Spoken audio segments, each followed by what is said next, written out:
Ilan ang laman nito? Ilang piraso? Nakabox na yan, te.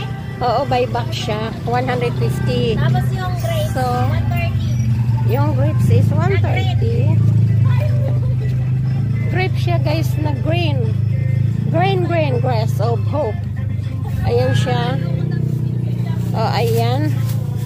Para may idea kayo sa mga fruits nitong susunod na araw. Ayan siya guys. Ayan.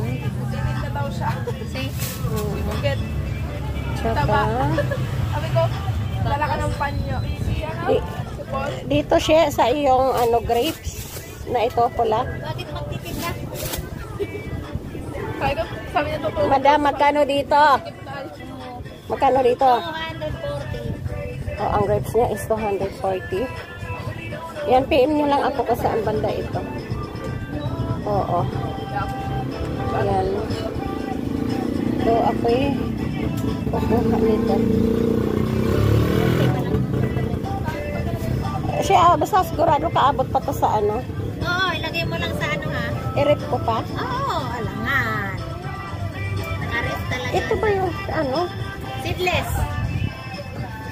Kasi, hindi, teka lang muna. Kasi meron ako doon, binigay yung grapes. Dapat yung gano'n. Naglasang alak. Naglasang alak na. Yan, sumubra na tayo guys.